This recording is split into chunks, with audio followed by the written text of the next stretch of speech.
नमस्कार प्रिय बच्चों, हम पद परिचय पढ़ रहे हैं और मुझे पूर्ण विश्वास है कि आपको पढ़ने में बड़ा आनंद आ रहा होगा। व्याकरण है तो समझ करके करना है, रटना भी नहीं है।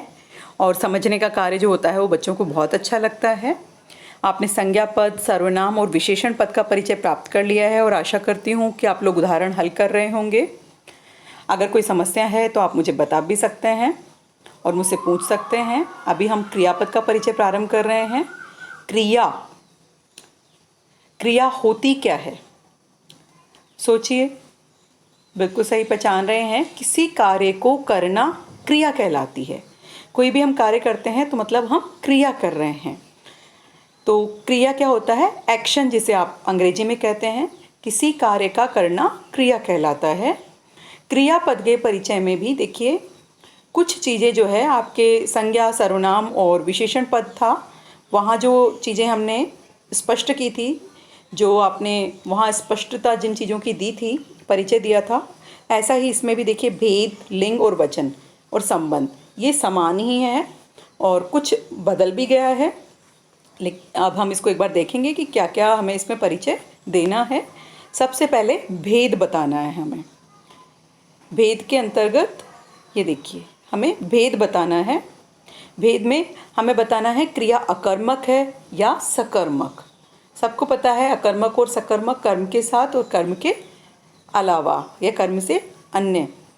और अन्य भेद भी होते हैं क्रिया के, जैसे प्रेरणार्थक, पूर्वकालिक, अपूर्ण क्रिया है, आधा ही काम हो रहा है, संयुक्त क्रिया है, साथ में है, सहायक क्रिया, हेल्पिंग वर्ब जिसे आप कहते हो, मुख्य क्रिया, मेन वर्ब जिसे आप कहते हो। तो क्रिया के न जाने और कितने भी भेद हो सकते हैं। तो हमें सबसे पहले भेद बताना है। उसके बाद हमें बताना है कि काम जो है वो किस काल में हो रहा है। भूतकाल में पहले हो चुका है, वर्तमान काल में अभी हो रहा है, भविष्यत काल में आने वाले समय में होगा, या फिर इनके उपभेद, इनमें भी होने वाला था, हो चुका है, हो रहा है, भविष्य काल में हो जाएगा, ऐसे इसके उपभेद भी हो सकते हैं। वाच्य ना, वाच्य होता है बोलने का विषय। तो आप ये अभी आपके अलग से ये अध्याय भी है वाच्य। अभी हम पद परिचय के बाद उसी को प्रारंभ करेंगे। तो हमें बताना है कि वो कृतवाच्य है, कर्मवाच्य है या भाववाच्य, मतलब क्रिया जो है वो कर्ता के अनुसार है, कर्म के अनुसार है या भाव के अनुसार है।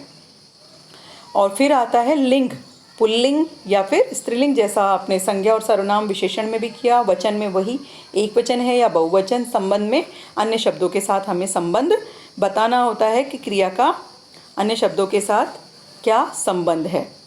अब देखिए क्रियापद का परिचय। इस विद्यार्थी ने प्रथम पुरस्कार जीता।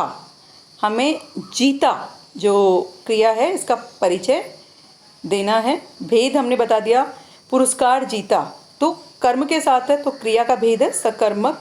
काल है आसन्न भूत, जीता मतलब जीत चुका है वो। लिंग है पुल्लिंग। वचन जैसा आप देख रहे हैं एक वचन है। और वाच्य कृतवाच्य है, विद्यार्थी ने जीता करता है क्रिया का, तो कृतवाच्य है। संबंध विद्यार्थी ने कर्ता और पुरस्कार कर्म, संबंध ये हो गया इनका। तो इस प्रकार से हम इस उदाहरण को हमने हल किया। ऐसा ही एक उदाहरण और हम ले रहे हैं। देखिए, जब मैं पहुंचा तो रमेश क्या कर रहा था? सो रहा था। रमेश सो रहा था। भेद अकर्मक क्रिया है, कर्म के साथ नहीं है कि कहाँ सो रहा था, कैसे सो रहा था। काल अपूर्ण वर्तमान काल, मतलब अभी पहुंचा है और वो पूरा नहीं हुआ है काल, काम, तो अपूर्ण वर्तमान काल आ गया। लिंग पुल्लिंग है। वचन आपको पता है एक वचन ही है, में एक वचन ही होगा। वाच्य कृतवाच्य है, कर्ता के अनुसार है वाक्य, तो कृतवाच्य हो गया। तो इस प्रकार से बेटा हमें ध्यान से समझ करके पद परिचय को करना है। तो ये क्रियापद का परिचय, आशा करती हूँ आपको समझ में आया होगा। धन्यवाद।